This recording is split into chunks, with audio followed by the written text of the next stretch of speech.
good week. Today we're gonna make a Mexican street corn salad. For those of you that have had street corn, Mexican street corn, it's delicious. And if you haven't, you're gonna love this salad. We typically serve it at the upper school with the tostadas, but a lot of people just put it on top of their salad. People will use it for chip dip. I like this salad because it's a great alternative to take to your barbecues as they're coming up versus like potato salad or macaroni salad. It's also great to put on top of a green salad.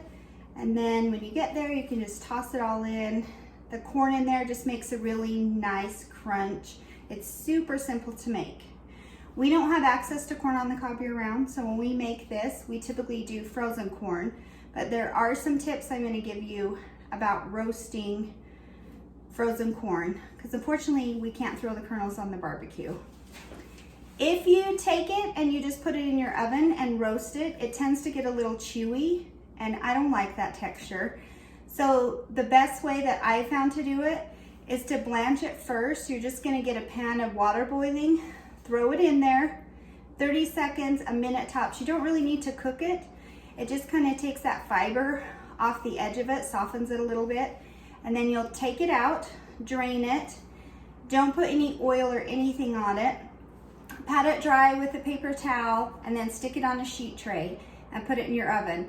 If you're careful about watching it, the fastest way to do it is to put it on your top rack on broil, but you gotta keep the door ajar and you've gotta watch it really close so it doesn't burn. You can also do it in like a hot skillet.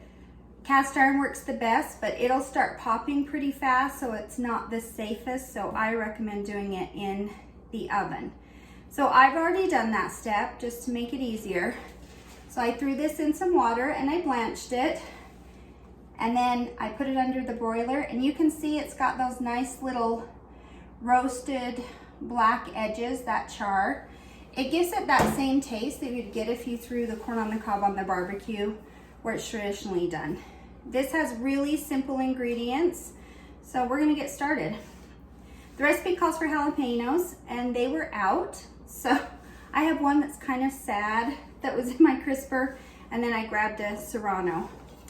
And I think we talked about this before, but I'm just gonna remind you guys. Everyone thinks that the heat comes from the seeds in here. We're gonna get a little closer. That it comes from the seeds, but it doesn't. The heat actually comes from this lighter colored pith in here.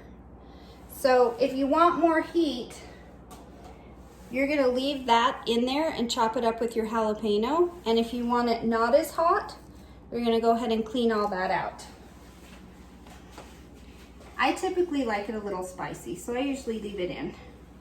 But it also depends on your jalapenos. You never know how hot they're gonna be. It is kind of the luck of the draw when you're using peppers. So I'm gonna chop these really tiny because I never wanna bite into a great big piece of it. Just get them really small.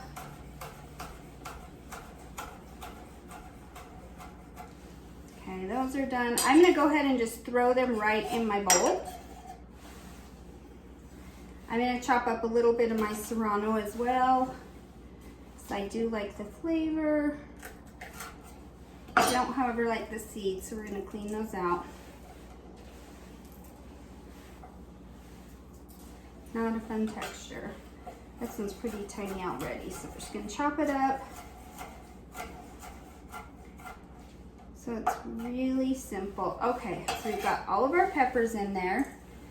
And then the recipe calls for queso fresco, which you can find in any grocery store. And this is a little bit softer cheese than like a cotija cheese. So I like a cotija cheese. And I know it's not a Mexican cheese, but you can also use feta in it. It's delicious because of the saltiness. So I love feta too. So whatever you got. So I'm just gonna crumble that up in here. And I'm gonna give you guys a tip. If you're close to a Latin market, like Rancho markets we have here, the best place to get peppers, the best place to get cheese. This cheese would probably be a fifth of the cost at Rancho Market that it would be if you went to a regular grocery store and went to their cheese bar. So I recommend that. They have lots of spices. The spices are typically fresher too. The chili powders, they have a more intense taste. So if you are cooking a lot of Latin food, go to your local Latin market. So I've got that broken up in there. And then I also have some scallions, better known as green onions. So we're gonna chop those up and put them in there. Get rid of the tops. Then I'm gonna chop these pretty small.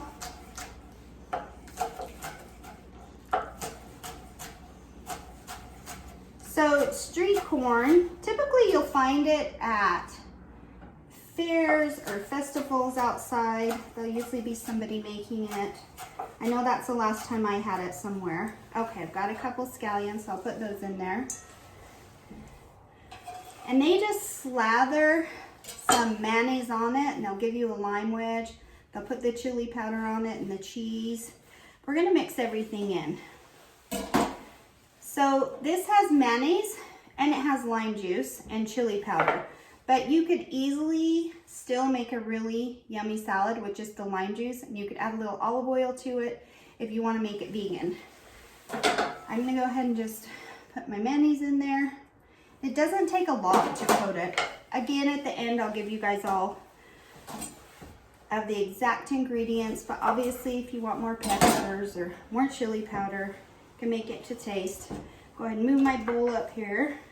I'm gonna squeeze some lime juice in there. I like quite a bit of lime.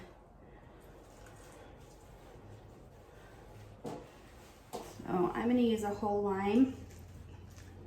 This is probably about 3 cups of corn. The recipe I'm giving you guys is for 4 cups of corn.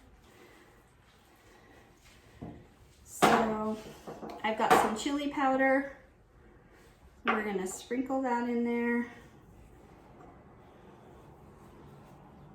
The recipe also calls for some hot sauce. You can use whatever you want. Cholula, Tabasco, Sriracha even. I happen to have a little bit of Tabasco, so I'm just do a couple shakes of that in there.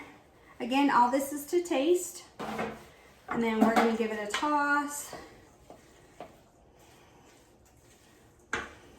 This is just a great side, even if you're just grilling chicken and you wanna put it together. It'll keep in your fridge for about 6 days. So if you keep it covered and you wanna throw it together and then keep it to have a couple of times you can. That's pretty much it. I'm gonna salt and pepper this to taste, and then we're done. I'll bowl it up and let you guys see what it looks like.